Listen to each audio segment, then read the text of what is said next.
신약 성경 요한복음 5장 1절부터 9절까지 말씀을 교독하도록 하겠습니다. 그 후에 유대인의 명절이 있어 예수께서 예루살렘에 올라가시니라. 예루살렘에 있는 양문 곁에 히브리 말로 베데스다라는 못이 있는데 거기 행각 5이 있고 그 안에 많은 병자, 소경, 절뚝발이, 혈기 마른 자들이 누워 물에 동함을 기다리니 이는 천사가 가끔 못에 내려와서 물을 동하게 하는데 동한 후에 먼저 들어가는 자는 어떤 병에 걸렸든지 낫게 되미라라. 거기 38년 된 병자가 있더라. 예수께서 그 누운 것을 보시고 병이 벌써 오랜 줄 아시고 이르시되 네가 낫고자 하느냐. 병자가 대답하되 주여 물이 동할 때 나를 못에 넣어줄 사람이 없어 내가 가는 동안에 다른 사람이 먼저 내려가나이다. 예수께서 가라사대 일어나 네 자리를 들고 걸어가라 하시니 아멘. 오늘 말씀을 통해서 베데스다의 연못에 찾아오신 예수님이라는 제목으로 말씀을 증거할 때 우리 교회 나에게 찾아오신 예수님을 만나는 시간이 되시기를 바랍니다. 이 베데스다의 연못에 찾아오신 예수님이라는 설교 제목으로 말씀을 증거할 때 여러분들이 이 핵심 포인트를 딱 잡고 말씀에 반응하는 것이 쉽지 않아서 여기 중심 주제를 잠깐 말씀을 제가 설교 1시간 가까이 하는 동안에 뭐에 관한 내용일까 좀 이해를 하고 드려야 되겠다. 그것은 베데스다는 성전에 제물을 바치기 위해서 양을 구분하는 장소다. 잊지 마세요. 천국 갈 사람을, 하나님께 예배 드릴 사람을 구분하는 것이다. 죄인과 의인을, 부정한 짐승과 정결한 짐승을 구분하듯이 하나님 백성과 아닌 백성을, 진짜와 가짜를 구분하는 곳이 베데스다 연못이다, 이렇게 생각하면 됩니다. 그런데 여기 병자들과 38년 된 그 병자에 관한 내용이 나오는데 이 병자들은 하나님 앞에 드릴 수 있는 가치가 없는 사람이었다. 하나님이 이 사람들을 안 받아주시는 사람이다.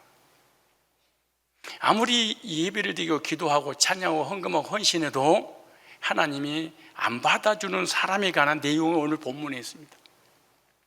이 말씀을 들으면서 나는 수십 년 동안 신앙생활을 했어도 하나님이 나를 한 번도 안 받아주셨구나. 이것이 헛된 재물이구나.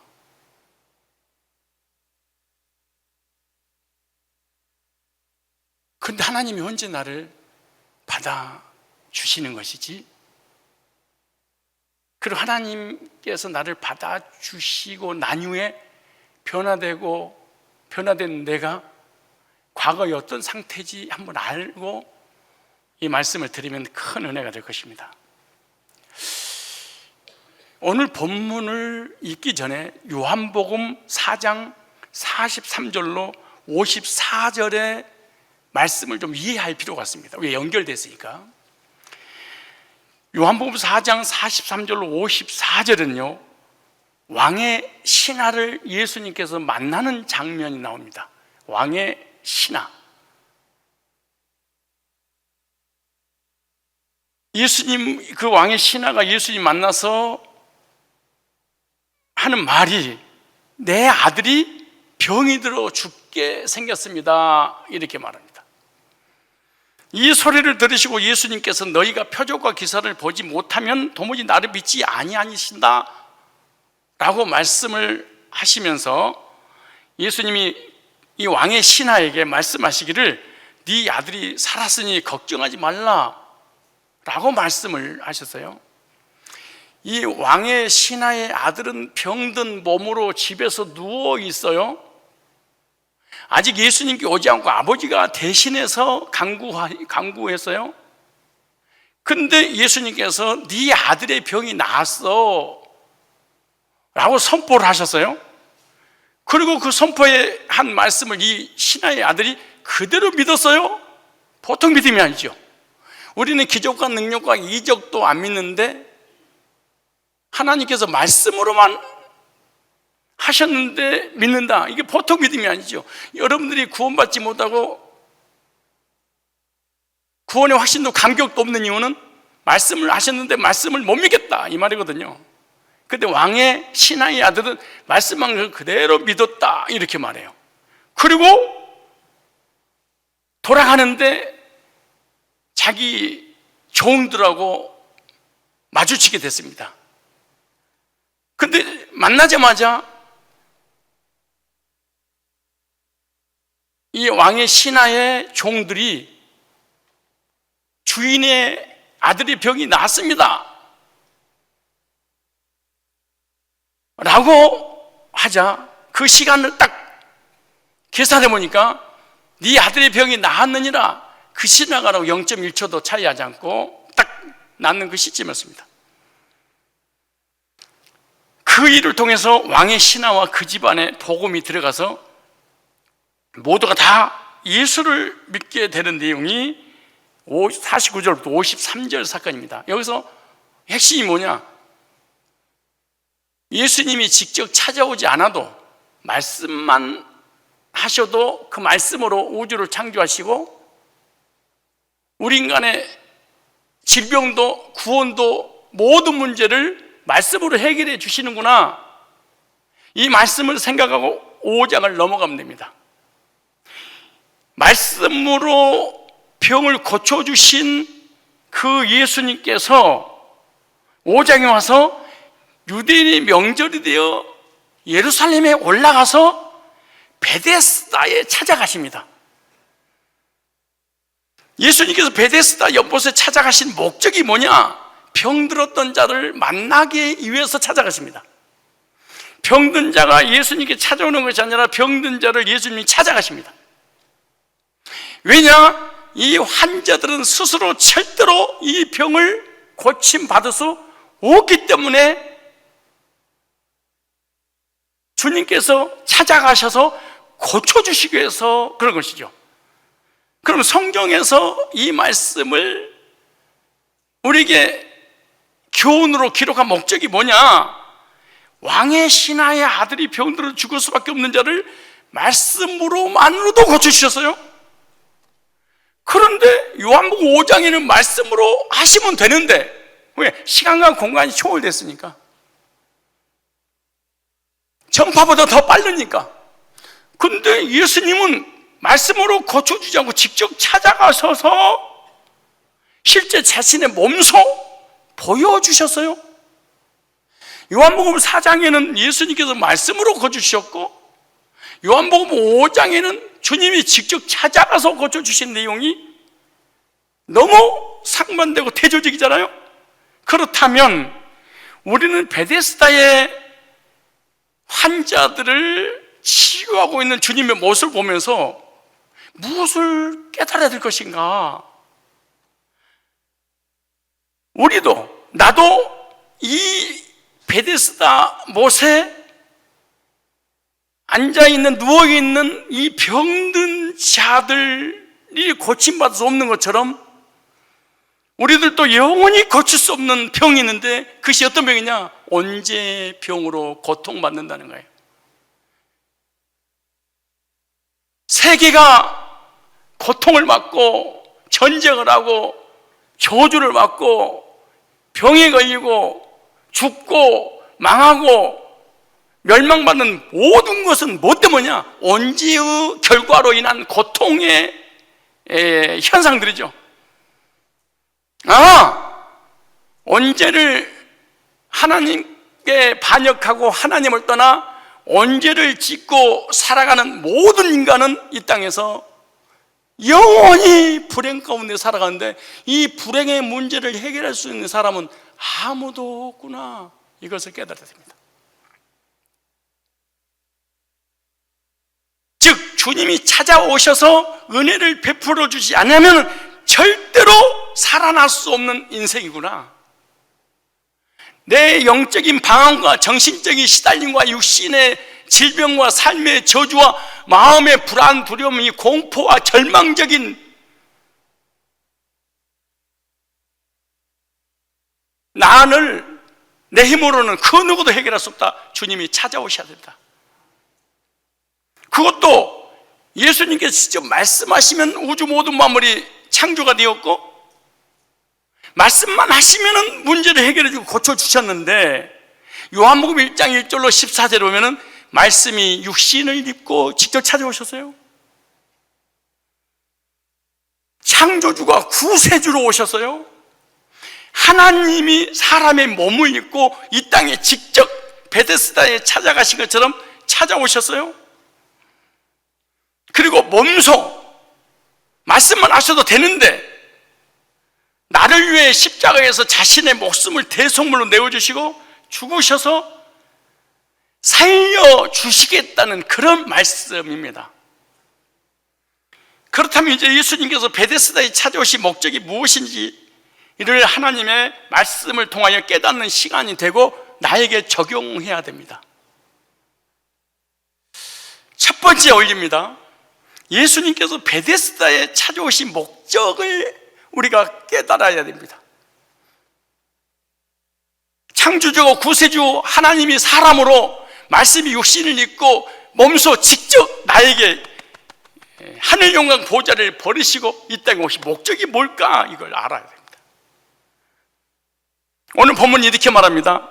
5장 1절로 2절에 그 후에 요한복음 4장 왕의 신하의 아들을 고쳐주시고 난 이후에, 즉 말씀으로 치료하시고 난 이후에 여기서 직접 찾아오셨어요. 유대인의 명절이 되어 예수께서 예루살렘에 올라가시는데 예루살렘에 있는 양문 곁에 히브리 말로 베데스라는 못이 있는데 거기 행각 5이 있고, 예수님께서 예루살렘으로 올라오신 날은 특별한 날이다. 아무 때나 예수님이 예루살렘에 오신 것이 아니고 유대인의 명절이 되어 예루살렘으로 올라오셨는데 이 명절은 오순절 날입니다.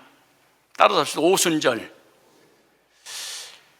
이 오순절 하면은 기억나는 게 있는데 사도행전 2장 1절로 4절에 보면 예수님께서 십자가에 못 박혀 죽으셔서 3일 만에 부활하셔서 승천하시고 하늘 영광 보좌 우편에 앉으시면서 대제사장인 대관식으로 성령을 보내셔서 불같은 성령, 바라같은 성령을 인하여서 초대교회를 탄생시키는 거듭남의 역사가 일어나게 했던 곳이 바로 오순절 마가다락방입니다.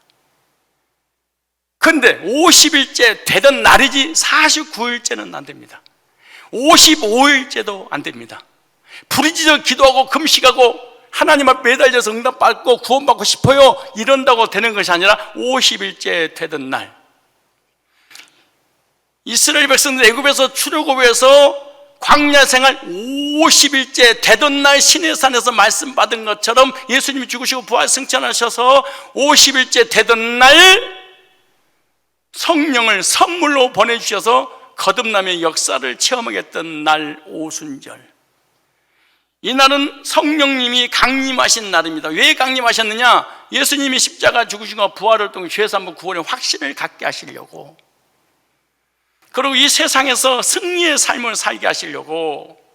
그래서 이 날은 성령의 충만한 은혜가 덮어지는 날입니다.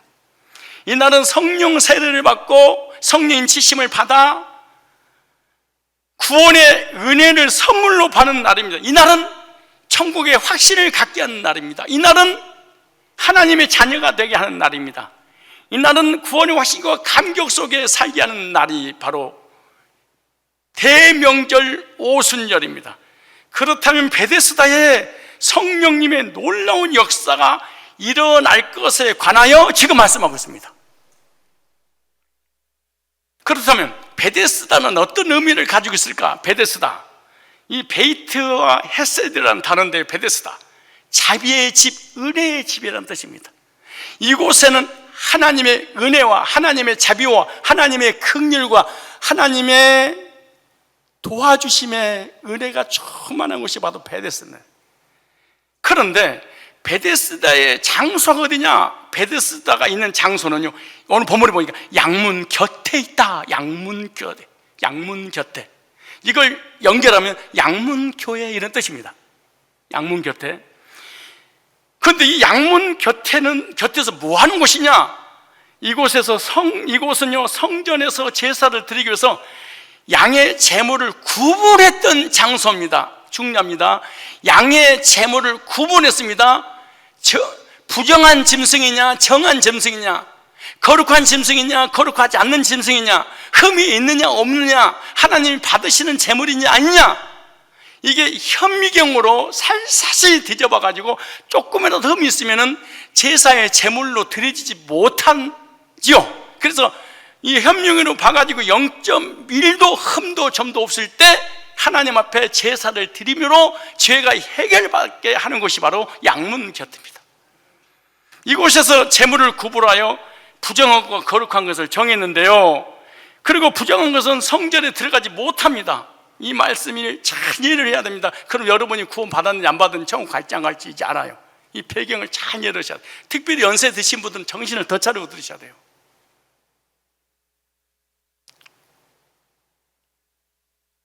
너 여기 어떻게 왔니? 성산교회 다녔어요. 너 정하게 됐니? 거룩하게 됐니? 아유, 내가 어떻게 거룩하게 돼요? 나는 죄인이에요. 지옥 가는 거예요.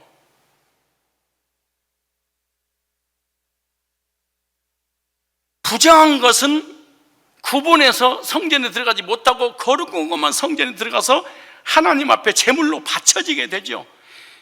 이곳이 바로 흠도 점도 없는 양이 죄인을 대신해서 희생 제사를 통해 죄인이 속죄, 죄사함 받는 것입니다.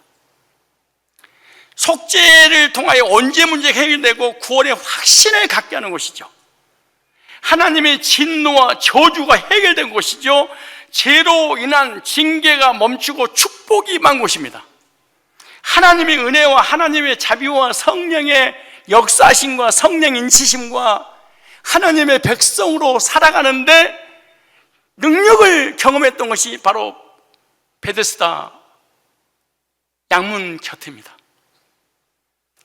그런데 이곳에 하나님의 은혜와 자비가 사라졌습니다. 이 말하고 싶은 거예요. 이곳에는요, 속죄가 사라졌습니다. 이곳은요, 죄사함의 역사가 일어나지 않습니다.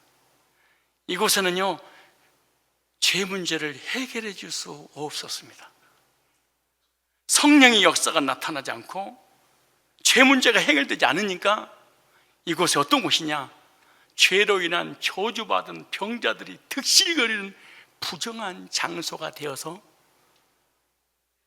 이 병자들의 성전에 들어가고 싶어도 부정한 죄이기 때문에 들어갈 수 없다는 것을 지금 말씀하고 있는 거예요.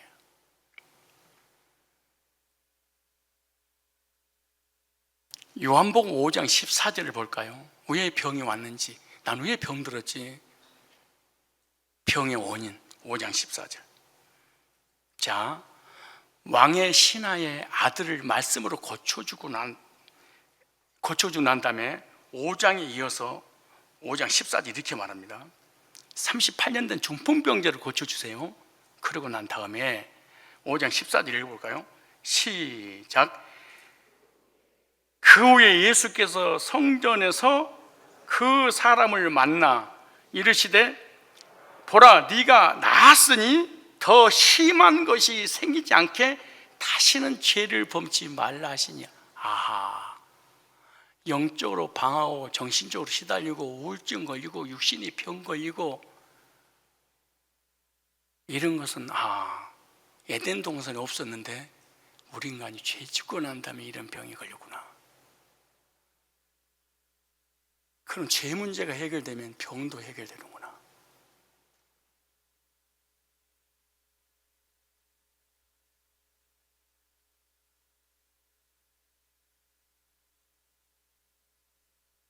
베데스다 양문 곁에서 제사장이, 목회자가 하나님의 종들이 복음을 전해서 죄산 받고 죄 문제 해결되고 거룩하게 되어서 하나님을 섬김으로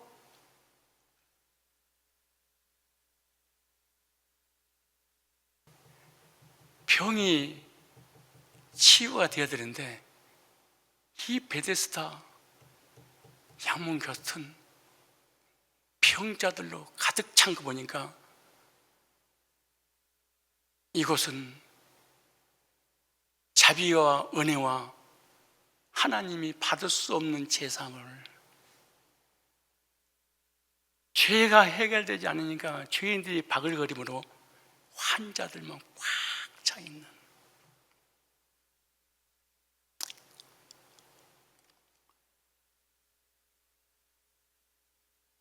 고침받고 난 다음에 다시는 이 죄를 짓지 마라, 더 심한 병이 올 거야. 아, 병의 원인은 죄로부터 출발했구나.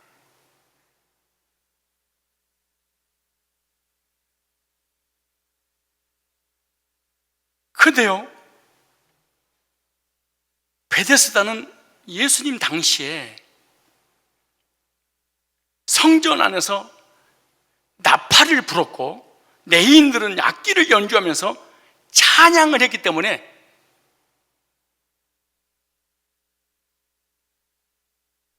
베데스다 양문 곁에 있기만 해도 찬양의 소리, 나팔 소리, 말씀의 소리, 복음의 소리, 예배 드리는 성가들 소리를 다 들었습니다, 이 환자들이.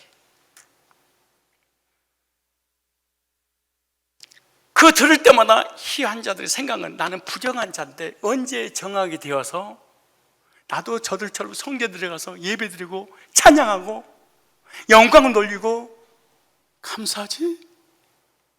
통곡하며 가슴을 찌며 애통했던 장소가 베데스다 연못입니다. 무슨 말이냐? 똑같이 성삼교인 여기 장로 권사들이 앉아있는데 어떤 사람이 구원받고 나가서 눈물을 흘리면서 구원 간증하고 있는데, 나는 30년 동안 교회를 다니면서 한 번도 죄산 받은 적이 없으니까 사람 앞에 가서 이렇게 구원받았습니다, 간증을 하고 싶은데 간증할 수 없어서, 하나님이 언제입니까? 나는 언제 하나님을 만나서 구원받고 죄산받고 저들처럼 구원 간증하면서 예배드리며 찬송하며 헌신합니까? 몸부림을 쳤던 장소가 바로 베데스다 연못입니다. 소리만 듣고 부러워하고 그냥 바라보고가 있는 장소가 베데스다 연못입니다.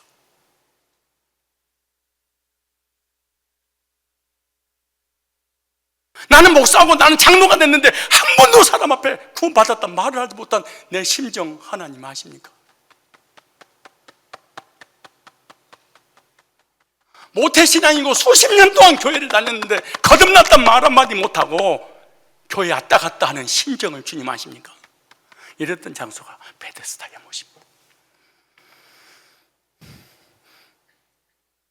그냥 통곡만 하고 애통하고 고통만 받지 해결책은 없는 곳이 베데스다 양패입니다.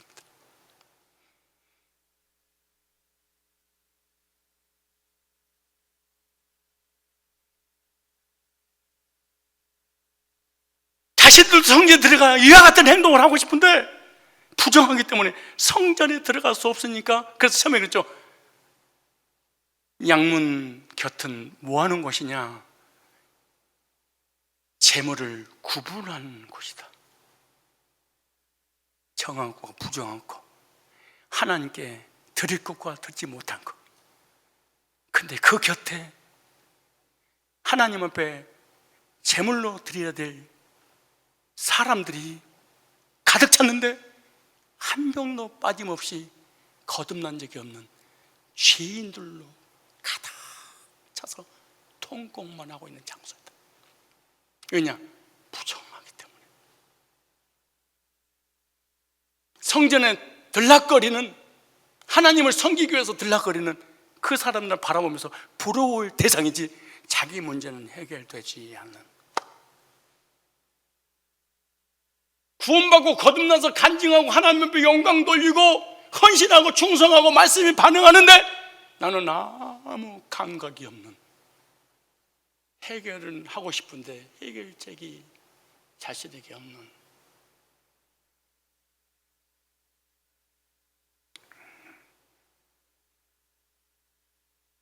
나도 정결한 자 같아요. 성전에 들어가 예배드리면 나팔을 불고 복음의 소리를 듣고 찬양하며 하나님 임재를 경험하고 하나님과 교제를 나누고 싶은데 나는 안 되는구나. 나는 불량한 자, 나는 죄인이야. 나는 저주받아서 병 걸려서 나는 영원히 멸망받아야 돼.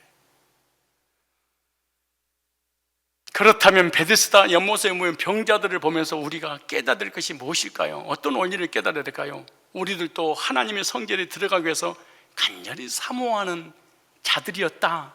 그리고 자들이 되어야 된다는 거죠. 그런 언지의 부정함 때문에 하나님 만나고 싶어도, 천국에 들어가고 싶어도 들어가지 못하는 상황이 있는 자들이라는 걸 깨달아야 된다.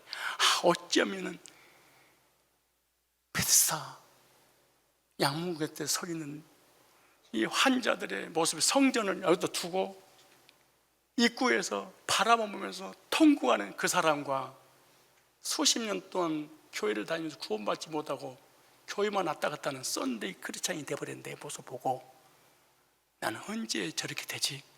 다시는 교회 안 나가. 그러면서 그 다음 주에 또 앉아있는 나의 모습.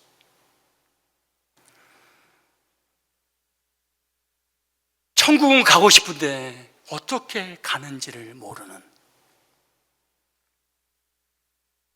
천국에 들어가고 싶어도 하나님의 은혜가 아니면 절대로 들어갈 수 없는 곳이 천국이 된다. 하나님 만나고 싶어도 죄인들은 하나님을 절대로 만날 수 없고 하나님께서 죄인을 만나 주러 오시고 은혜를 베풀어 주셔야만 은혜를 받을 수 있는, 언제로 인해서 부정한 자는요, 하나님이 계신 천국에 들어갈 수도 없고 하나님 만날 수도 없고, 천국은 거룩한 흠도 점도 없이 현미경으로 재물을 살펴가지고 흠도 점도 없이 100% 퍼펙트 하지 않느냐면 재물이 안 되듯이 하나님 앞에 흠도 점도 없이 100% 퍼펙트한 거룩한 자만 들어갈 수 있구나, 이것을 깨달으라는 것입니다. 그런데 거룩하게 누가 만들어주냐? 환자들 스스로는 안 되듯이 언제는 스스로 해결 안 된다. 주님이 찾아와서 긍휼을 베풀어 주시고 은혜를 베풀어 주실 때만 가능하다. 그래서 이사야서 35장 8절에 거기 대로가 있어. 그 길은 거룩한 길이니 흠도 점도 없는 거룩한 길인데 거기 누가 가냐? 거룩하게 된 사람들만 가는 길에 깨끗이 못한 자는 지나지 못하겠고 오직 구속함을 입은 거듭난 사람, 죄산 받은 사람, 예수 피로 깨끗하게 100% 씻김 받은 사람을 위하여 있게 된 것이, 우매한 행위는 그 길로 다니지 못할 것이며, 하나님의 사랑을 예수님의 구속을 통한 성령께서 역사하셔서 은혜를 베풀어 주시야만이 거룩하게 돼서 거룩한 백성이 되어 거룩한 천국에 간다라고 하는 거죠. 그러니까 우리의 힘과 우리의 능력으로, 우리 행위로는 절대로 갈 수 없다. 왜냐? 이 환자들이 성전에 들어갈 수도 없지만, 들어가서 힘도 없지만 설사 남이 도와서 들어간다 할지라도 입구에서 쫓겨버립니다. 왜? 현미경으로 재물을 크면도 없는지 구분한 것처럼 천국은요, 입구에서 죄인지 의인인지, 언제 문제 해결됐는지 안 됐는지, 하나님이 받으실지 안 받을지 다 구분해서 가기 때문에 우리가 이 땅에서 악을 부리고 깡을 부리고, 내가 모태신앙이고 내가 율법을 지키고 내가 방언을 하고 하나님 음성을 듣고 헌신하고 헌금하고 내가 목사고 장로고 이런다고 되는 게 아닙니다. 미국 간데 김포공항에서 여권을 볼 때 착한 착하냐, 선하냐, 의롭냐, 구제했냐, 율법을 지켰냐, 목사냐, 장로냐 이러잖아요. 비자가 지켰는가 안 지켰는가 이거 하나 딱 보는 거예요. 천국 들어올 수 있는 비자 있는가 이거 확인하는데, 그 비자는 예수님 믿고 거듭날 때 천국에 들어오는 비자지요. 천국은 그리스도 안에서 하나님 은혜로 거듭난 후 거룩하게 된 자들만 갑니다. 이 환자들은 부정한 자이기 때문에 갈 수도 없고 들어간다 해도 쫓겨납니다. 두 번째 오이, 베데스다 연못에 물의 움직임을 통하여 고침받았다는 것을 깨달아야 됩니다. 물이 그대로 있는데 고친 게 아니고 물이 동해야 됩니다. 물이 움직일 때 베데스다 주변에 있는 환자들이 들어가서 그 물이 그들을 치료합니다. 그런데 보세요, 5장 3절로 4절에 그 안에 많은 병자, 맹인, 다리 저는 사람, 혈기 마른 사람들 누워 물의 움직임을 기다린 이는 천사가 가끔 모세에 내려와 물을 움직이게 하는데, 움직인 후에 먼저 들어가는 자는 어떤 병에 걸렸든지 낫게 되밀어라. 어떤 죄를 졌든, 어떤 저주를 받았든, 어떤 병이 들었든 이곳에 들어가기만 하면 묻지도 따지지 않고 100% 용서해 주시고 치료해 주시는 거잖아요. 그래서 베데스다에 많은 병자가 있었는데 환자들을 보니까 뭐예요? 맹인들, 앞을 보지 못한 소경이 있었다. 그 다음에 다리를 저는 자가 있었다. 여러분들은 어떤 사람 보세요? 세 번째, 혈기 마른 자들이 누워 물의 움직임을 기다리고 있다. 이게 사모만 하고 있는 거예요. 언제 물이 동하여 들어가면 천사가 내 병을 고쳐줄까? 실제로 이런 역사가 있었어요. 천사가 가끔 베데스다 못에 내려와서 물을 움직이게 하여 병을 고쳐주는데, 먼저 들어간 어떤 병에 걸렸든지 고침받게 되는 것입니다. 이 모든 것은 누구냐? 하나님의 주권과 하나님의 은혜로 된다. 왜? 물이 동할 때 고침받아요? 물이 동하지 않는데 스스로 들어갔어요? 못 고쳐요?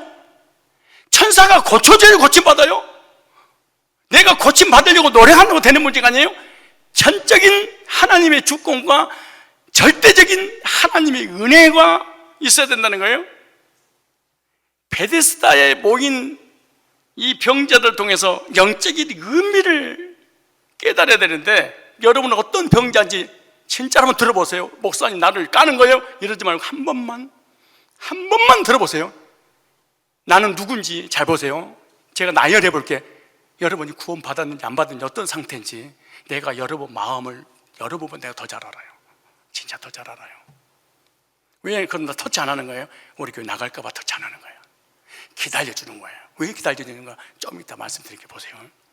병자를 통한 영적인 의미를 깨닫고 나는 어떤 병이 걸렸는가? 근데 이 걸렸는데 해결받을 적이 있었는가? 근데 해결이 안 됐으면 이 병자의 상태가 여러분 여기 앉아 있어도 그대로 똑같아. 글자 하나 틀리고 어떻게 내 마음과 내 생각하고 아니 그래 똑같이 이걸 경험하게 될 겁니다. 첫째, 병자라는 단어는요 헬라어로 아스데네오라는 단어입니다. 아스데네오. 이 말은 병들다, 무력하다, 유약하고 무력하고 병들어 있으니까, 그렇다면 이런 사람들 육체적으로 병이 들어 힘이 없고 모든 일에 의지가 전혀 없는 사람, 영적으로 적용하면 어떤 사람이냐? 천국에 대한 소망이 없는 사람. 그런데 신앙생활 해도 이런 사람들, 이 병든 자의 언어를 보면 여러분하고 어떤 상태냐? 예배를 드리고 기도를 하고 교회를 다니는데 무기력해서 시간만 보내는 썬데이 크리스찬. 썬데이 크리스찬이라는 욕이 아닙니다. 이 상태를, 이 사람은 신앙생활을 했는데 너무너무 무기력해서 아무런 힘이 없이 그냥 앉았다가 졸다가 자다가 메시지가 강하면 깐다가고 다른 교회에 가버린다고 시험은 들을지언정 절대로 변화의 역사 일어나지 않는 것이 오늘에 보면 병든 자는 무기력증에 빠졌다 이렇게 됐어요. 신앙의 무기력, 목사가 되고 장로가 됐는데 무기력증에 빠져서 교회에서 액션을 취할 수 아무것도 하기 싫어. 하다못해 예배 드린 이 앉아있는 시간도 지겨울 정도로 시간만 바라보고 빨리 좀 끝내줬으면 좋겠어. 이것만 기다리는 무기력증에 빠져서 끝나자마자 밥도 안 먹고 교제도 안 하고 바람하게 사라져버린 사람, 이걸 병든 자.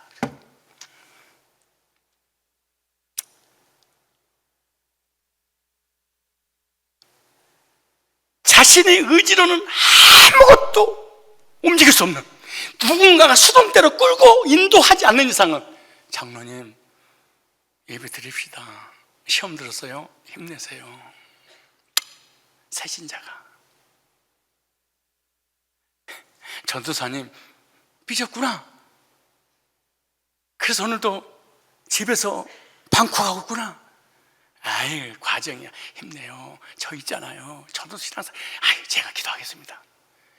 누군가가 끌려다 주지 않고 맨날 누군가가 찾아가 신방에서, 장로님 삐졌어? 섭섭해? 목사님이 또 갔어? 권사님 그랬어? 집사님 그랬어? 전사님 그랬어? 예, 그래서 아빠 교회 가보려고 지금 생각 중이야. 그러려고 그러죠?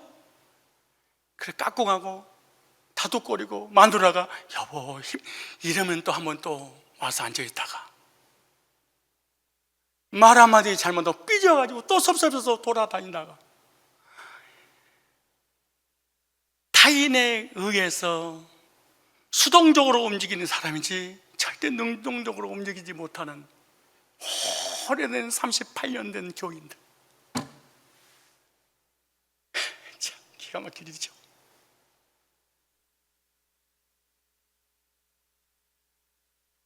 교회 나와도 말씀에 대한 반응이나 소망이나 주님을 절대로 바라보지 않는, 나만 보는, 내 병만 보는,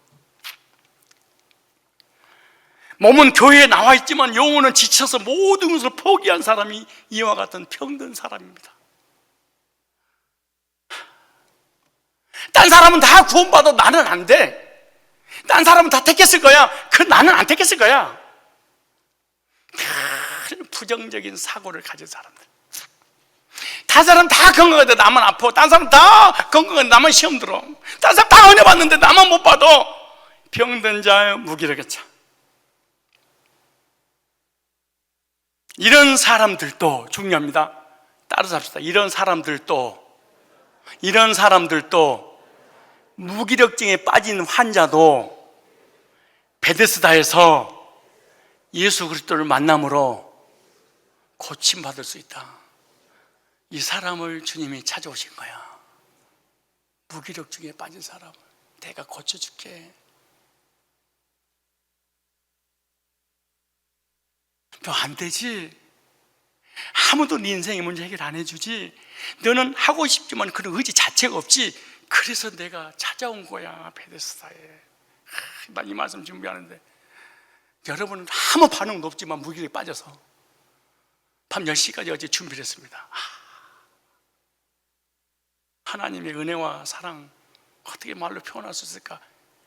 얼마나 무기력에 빠진 우리 죄인들을 사랑하셨으면 창조주가 구세주로 말씀이 육신을 입고 하나님의 사람의 모습을 오셔서 나를 만나러 오셨을까? 얼마나 사랑했길래 하나님을 포기하고 피조물 되기에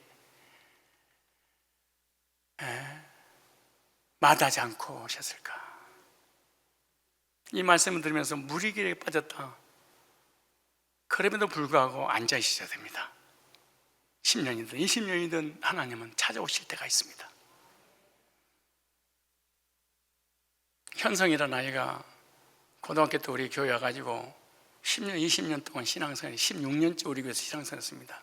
진짜 얘는요, 하나님에 대해서, 복음에 대해서, 말씀에 대해서, 예배에 대해서, 헌금에 대해서, 헌신에 대해서 정말로 무기력에 빠져버렸는데, 그냥 썬데이 그렇지 아니고 왔다가 그냥 가고, 왔다가 가자마자 돈 벌려고 안경 좀 열고 이랬던 아이입니다.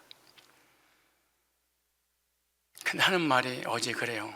목자를 통하여, 이야, 16년 동안 그래도 앉아 있었더니 주님이 나에게 찾아오셔서 구원받고 죄사 받고 거룩하게 되어서 천국 백성이 되게 하시다니 감격에 간증을 해.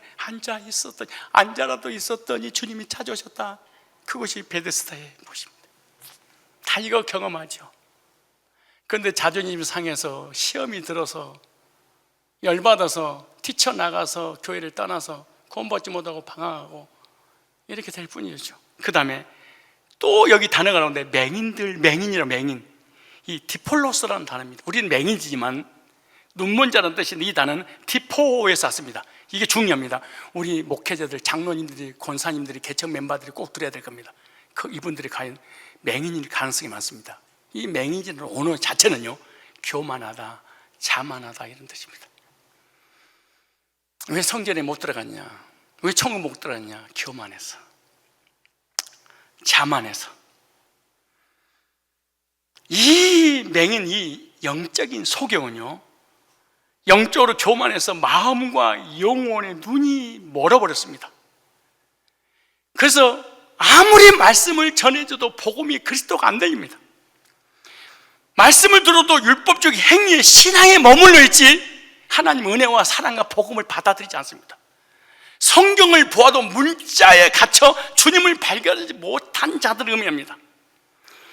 이런 자들은요, 율법과 행위와 직분에 빠져서 교만하고 자만하고 오만해서 복음을, 하나님의 은혜를, 사랑을 거절하는 이런 자들입니다. 그래서 교회를 다녀도 남을 비판하고 판단하고 정지하고, 목회자의 가슴에 못을 박는 이런 일을 할지언정 거듭남의 역사가 일어나지 않는 영적인 맹인들, 교만한 자들. 주님 은혜 필요 없어요. 내 걸로 성전에 들어가겠습니다. 내가 십자가의 구속에 복음 필요 없습니다. 율법으로, 행위로, 회개해서, 내 구제해서 방언 받아가지고 신비한 체험해서 내가 갈 수 있는 것이지 주님이 안 찾아도 됩니다. 교만한 자들. 이런 사람은 구약 성경을 읽고 신약 성경 읽어도 성경을 전부 다 율법으로 풉니다. 행위로 구원을 이루어 나가는 조나단 에드워드처럼 회심 준비로 구원받기 내가 준비하고 행위로 구원을 이루어다가 내가 죄를 짓고 회개하지 않으면 구원이 취소돼서 지옥 간다고 하는 이 무서운 죄를 신약의 교인들이 짓고 있는데, 고린도후서 3장 14절로 16절에 이렇게 말합니다. 그러나 그들의 마음이 완고하여. 오늘까지도 구약을 읽을 때에 그 수건이 벗겨지지 위에 수건이 있었죠. 모세가 시내산에서 율법을 받아가지고 오는 너무 찬란한 빛이 임해서 감히 볼 수 없어서 사람들이 보게 하기 위해서 그냥 수건을 덮었어요. 율법을 덮어놨어요. 왜? 죽으니까.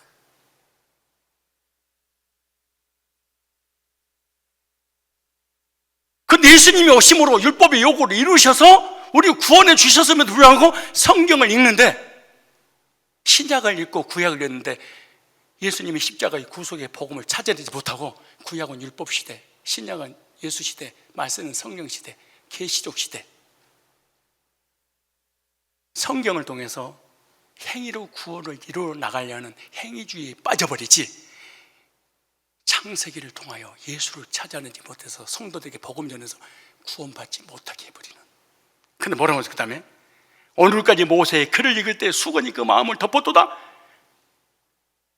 성경을 읽으면서 예수를 찾아내지 못하고 율법을 찾아내고 행위를 찾아내고 인간의 의지를 찾아내서 사람을 죽이는 설교를 하되 살리는 것을 못하더라. 그러나 주께로 돌아가 복음으로 돌아오면 그 수건이 율법에서 자유가 있을 것이니라.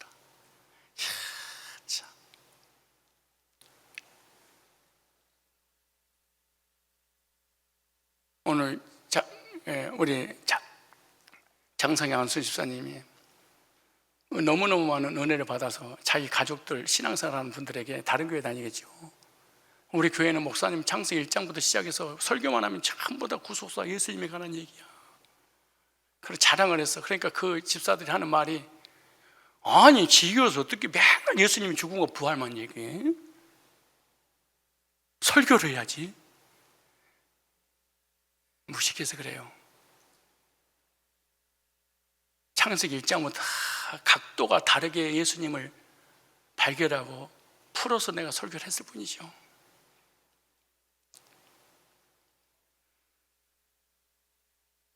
영으로나 마음으로 교만한 자들은 마음이 완고하여 구약을 읽을 때 수건이 벗겨지잖아요. 예수 그리스도를 발견하지 못하고 자신의 생각으로 율법에 매여 있는 신앙을 하는 자들이 바로 맹인들입니다.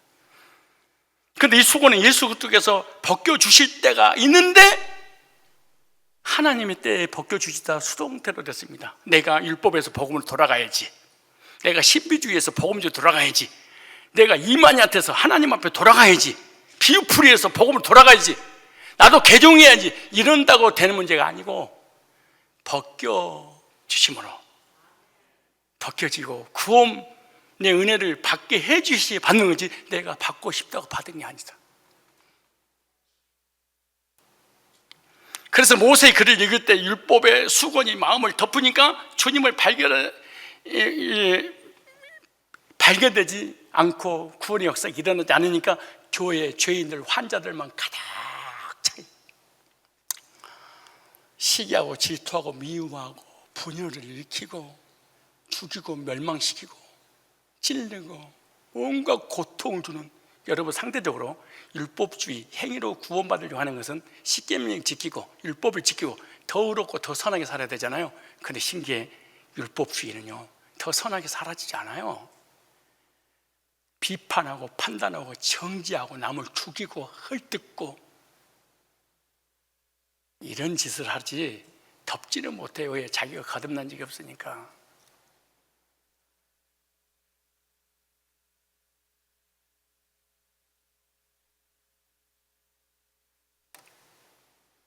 그러나 베데스다 양문 곁에 있는 이런 맹인들이라 할지라도 예수님이 찾아오실 때가 있다는 거야. 계속 그 자리에 앉아 있으니까 주님이 찾아오셔서 다 고쳐주셨어. 혹시 율법주의 있습니까? 신비주의가 있습니까? 인본주의가 있습니까? 여러분 스스로 구원받으려고 몸부림치면서 내가 최고로 많이 알아? 우리 교회에서 나처럼 성경을 많이 읽고 기도 많이 하고 성경 공부 많이 하고 나보다 더 많이 하는 사람 어디가 있어? 그냥 잘난 체 하는 사람도 그냥 교회 안에 앉아서 잘난 체 하세요. 그럼 주님이 찾아오는 날이 있어.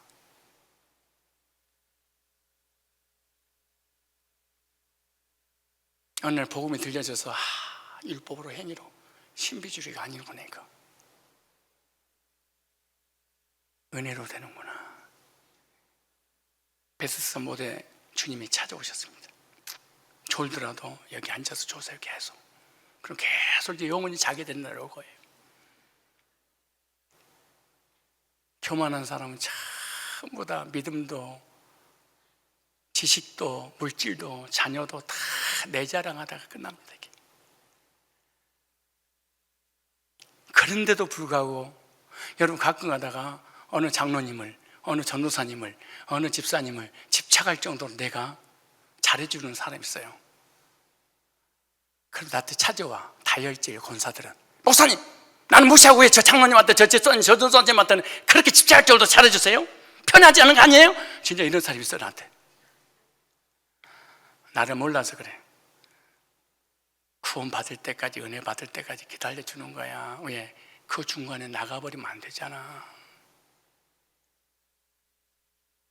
나가버리잖아. 인간적인 면에서 잡고 나면은 언젠가는 베데스다 못에 주님이 찾아오듯이 말씀이 찾아와서 구원받게 될지 어떻게 알아? 목사가, 장로가 구원받았는지, 전도사가 구원받았는지 안 받았는지, 저 권사가 거듭난 데가 모르겠어?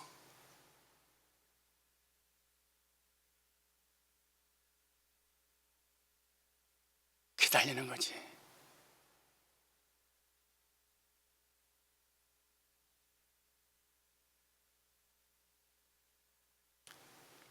맹인이어도 괜찮습니다. 교만하고 오만하고 자만하고 나밖에 모르는 내 행위로 구원받으려고 하는 사람도 앉아있으면 주님이 찾아오실 때가 있습니다. 그 다음에 또 보세요. 다리 저는 사람.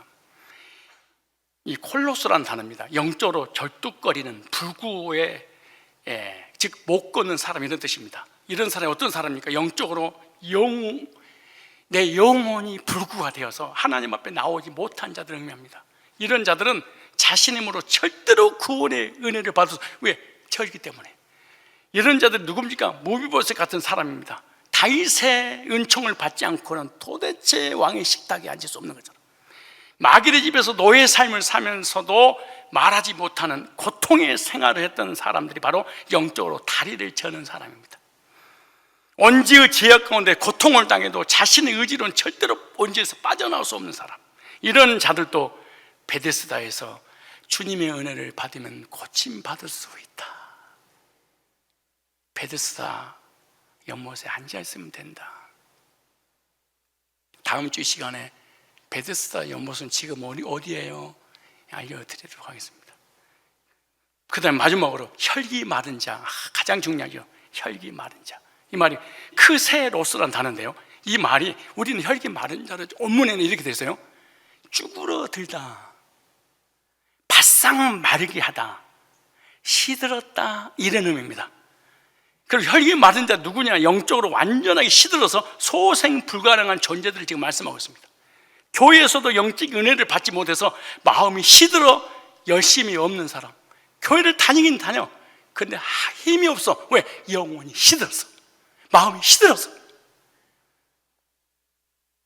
그래서 교회 다 갔다는 것도 간신히 다니는, 예배를 사모하고 말씀을 사모하고 복음을 사모하고 하나님 죄를 사모하고 천국을 사모하는 마음이 전혀 없어. 완전히 찌그러지고 시들려서 예배 들어도 앉아있는 거예요.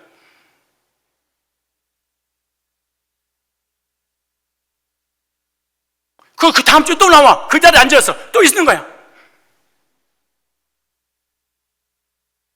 아멘 하고 싶은 힘도 없어.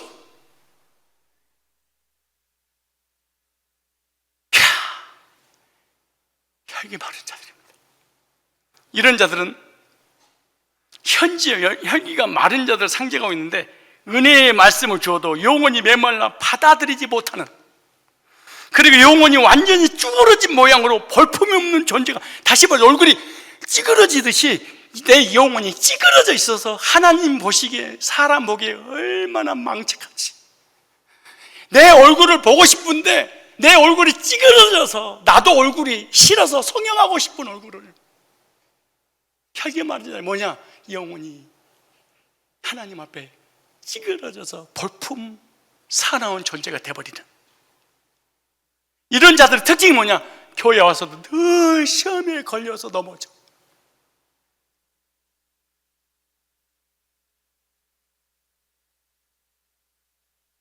중요한 것은 이런 자들도 베데스다에서 주님을 만남으로 고침받을 수 있다. 베데스다의 못에 떠나지만 않으면 이런 사람도, 이 사람은 구원받을 가능성 0.1%도 없다고 목회자고 주변 사람이 다 보겠는데, 이런 사람에게 주님이 찾아오셔서 이 사람이 못 오니까 주님이 하늘에서 내려왔어. 고쳐주시려고.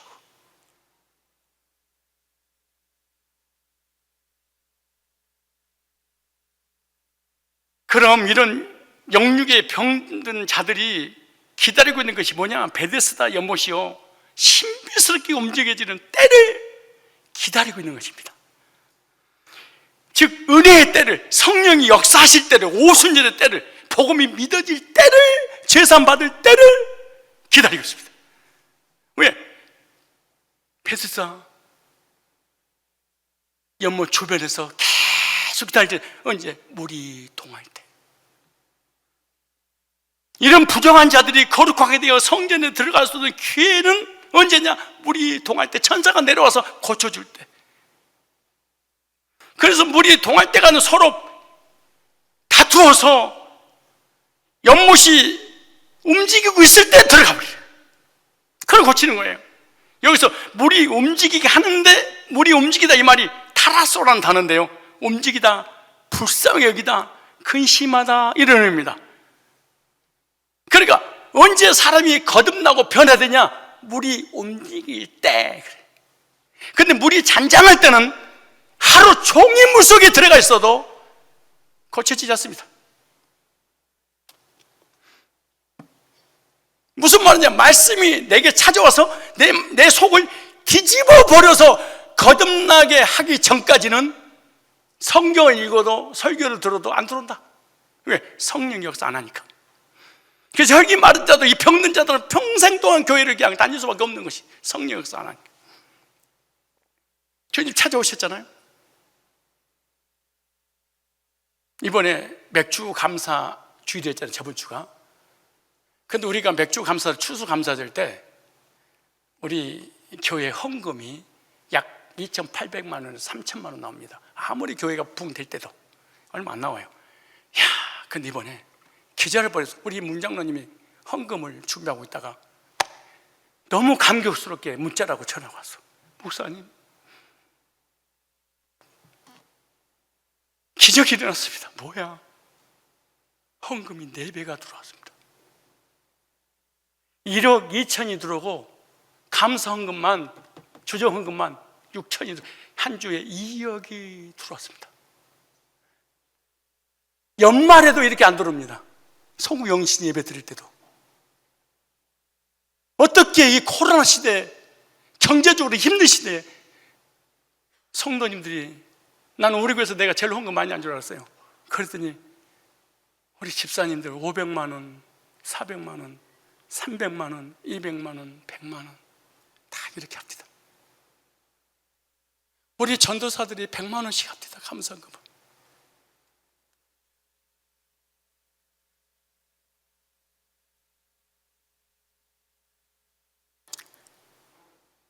말 됩니까? 1억 2천이 감사헌금을, 건축헌금도 아니고 500만 원씩 가능합니까? 이게 한두 명 한 게 아니고 530.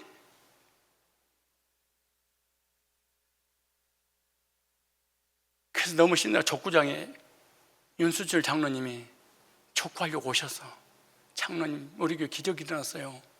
무슨 일이세요? 헌금이 4배로 1억 2천이 나왔어요. 와, 이 불황 때 성도들이 돈에 집착할 때 그럼 이렇게 하는 거예요. 목사님, 은혜 받으면 믿음이 생기고 믿음이 있으면 헌금합니다. 나 드려요. 은혜가 없고 믿음도 없는데 헌금하겠습니까? 믿음과 은혜와 헌금은 똑같습니다. 은혜가 없으면 믿음이 없고 믿음이 없으니까 감사하고 감사가 없으니까 헌금 없는 거죠. 목사님이 6개월 동안 폭포수 같은 구속사의 메시지를 선포하고 나니까 성도들이 마음이 동해서 차원에서 자발적으로 그만 헌금한 거 아닙니까? 목사님은 정말로 행복자입니다 이러시더라고. 은혜가 없는데 10원짜리 아깝습니다 드리려면. 헌금하는 거 쉽지 않습니다. 왜? 헌금은 나의 생명이니까, 내 우상이고 나의 신이니까. 언제? 동할 때.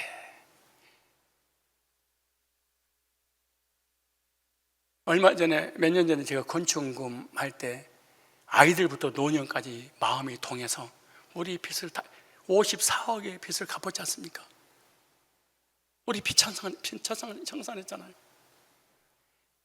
그것도 이 IMF, 이 불금이 때 성도들이 몇 천만 원, 몇 억씩 차원에서 울면서 3번, 4번씩 평신도들이, 새신자가 찾아와서. 왜 그랬을까요? 나 성산교회 와서 은혜 받고 구원받고 하나님 만났습니다. 나는 난진병이었습니다. 절름발이었습니다. 소경이었습니다. 수십 년간 교회 다니도 나는 거듭난 적이 없었습니다. 울면서 헌금하더라고.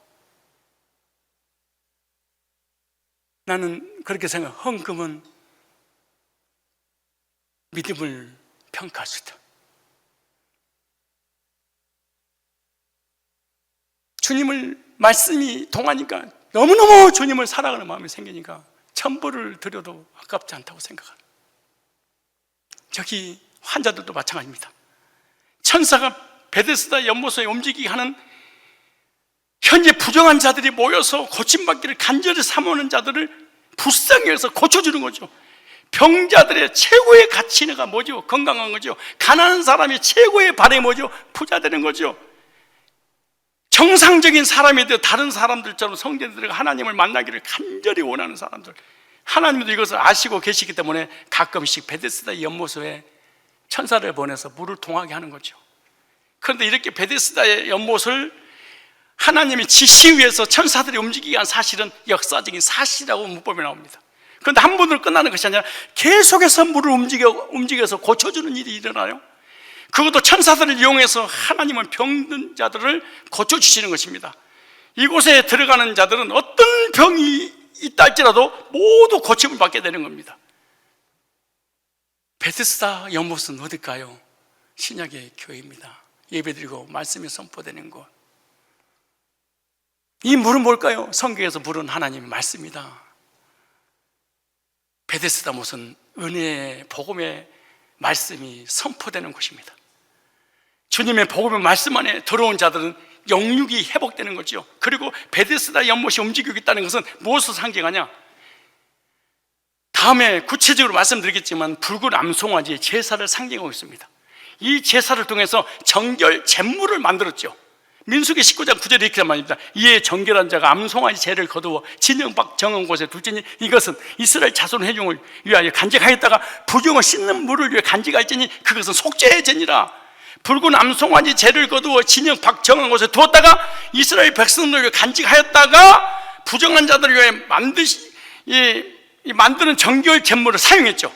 그런데 놀라운 것은 붉은 암송아지 제로 만든 정결 제물은 어떠한 죄인이 온다고 할지라도 한 번에 거룩하게 되는 놀라운 효과가 있습니다. 하나님 어떠한 영적인 병자가 베데스다에 있다 할지라도 한 번에 정결케 해주는 날이 올 것이다. 그래서 교회를 수십 년 다니다가 복음 듣고 단번에 영혼이 온전케 거듭난 적이 있는데요, 그 말씀을 히브리서 9장 13절로 14절에 이렇게 말합니다. 염소와 황소의 피로, 황소피 및 암송아지 제를 부정한 자에게 뿌려 그 육체를 정결케 하여 거룩하게 하거든 하물며 영원하신 성령으로 말미암아 흠없는 자기를 하나님께 드린 그리스도 피가 어찌 너 양심을 죽은 행실에서 깨끗하게 하고 살아계신 하나님을 섬기지 못하게 하겠느냐. 그래서요, 구약의 붉은 암송아지 정결 제물로 부정한 자에게 뿌려 육체를 정결케 하고 거룩하게 하는데 하물며 예수 그리스도의 피가 얼마나 큰 효과가 있겠느냐. 무슨 말이냐? 야, 짐승의 피도 그들의 죄를 용서해 줬어. 근데 예수의 피를 통해서 죄산 받고 구원받은 하나님 자녀들이 천국 간다는 게 안 믿어? 그럼 예수의 피가 양의 피만도 못해? 염소 피만도 못해? 비둘기 피만도 못해? 예수 피가? 그래서 너 안 믿는 거야? 이스라엘 백성은 죄를 지면 저주받고 징계를 당하니까 죄 문제 해결하기 위해서 이 부정한 자를 정한 자를 만들기 위해서 짐승이 피를 속죄제로 들여서 그 피를 뿌리면은 단번에 영혼이 온전케 되어서 죄사 받고 구원받고 정결케 되어서 천국 백성이 되는데, 전능하신 창조주 하나님의 아들을 십자가에 내어주신 그 피를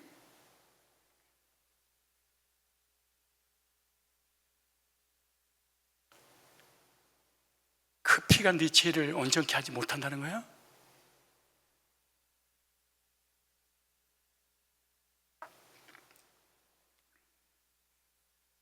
베데스다에 물이 움직여 병자들이 고침받는 것에 대한 의미는요, 바로 예수 그리스도의 십자가 속죄를 통해서 아무리 큰 죄가 있다 할지라도 단번에 영원히 온전케 속죄가 된다는 것을 의미하고 있습니다. 우리도 베데스다에 모인 병자들처럼 큰 죄인입니다. 절대로 성전에 들어갈 수 없는 존재입니다. 절대로 천국 갈 수 없는 존재입니다. 율법으로, 신비한 체험으로, 행위로 헌금을 1000억을 해도 지구를 사도 안 됩니다. 그런데 예수 그리스도께서 십자가에서 단번에 속죄제물이 되어주셔서 우리는 한 번에 거룩해지는 은혜를 받을 것입니다. 혹시 38년 된 병자는 아니었습니까? 혈기 마른 자는 아니었습니까? 중풍병자 안진병이는 아니었습니까? 맹인은 아니었습니까? 그런데 어느 날 복음이 찾아와서 거듭나서 하나님 앞에 나와 예배드리고 기도하고 찬양하고 영광 돌리고 거룩하게 돼 천국의 확신을 가지고 믿음으로 살고 있습니까? 그때 과거에 내가 어떤 존재였다는 것을 잊으시면 안 됩니다. 그러나 나는 솔직히 장로인데요, 목사인데요, 권사인데요, 집사인데요, 말씀을 들어보니까 혈기 마른 자 말은 맞습니다. 난 진짜 보니까요, 예배에 관심 없습니다. 말씀에 관심 없고 복음에 관심 없습니다. 천국에 소망도 없습니다. 그리고요, 예배 빨리 끝나는 시간만 기다리다가 끝나자마자 난 바른 관계 사라지고, 난 원래 이런 존재입니다. 괜찮습니다. 복음 있는 교회에 떠나지 않고 앉아있다 보면 성령께서 찾아오셔서, 예수님이 찾아서서 고쳐주신 것처럼 복음이 찾아서 나를 변화시켜서 여기 앞에 나와서, 나 장로인데 솔직히 이제 구원받았습니다, 다 거듭났습니다. 나도 부정한 자였는데 전격을 되어 구원받고 천국을 소망하며 예전에 예배드린 것이 신납니다. 말씀 받고 복음 듣는 것이 신바람 납니다. 교회 오고 싶어 미치겠습니다. 왜 화요일날 예배 안 드립니까? 왜 월요일날 쉬어갑니까? 왜 목장 예배 안 드리는 거예요? 왜 성경부 안 시켜주는 거예요? 이런 날에 나는 우리 장로님들한테 하루속히 찾아오기 바랍니다. 우리 권사님들한테 하루속히 찾아오기 바랍니다. 진짜 묵은 닭들에게 시들시들 찌들려버리고 아무 생각 없이 종교인들에게 이 주님이 빨리 찾아와서 예배드리고 싶어 미쳐서 회사의 문을 닫고 말씀을 받고 싶어서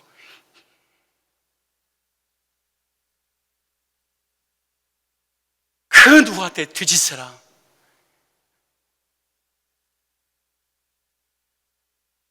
앞다퉈 싸우면서 이 자리에 앉은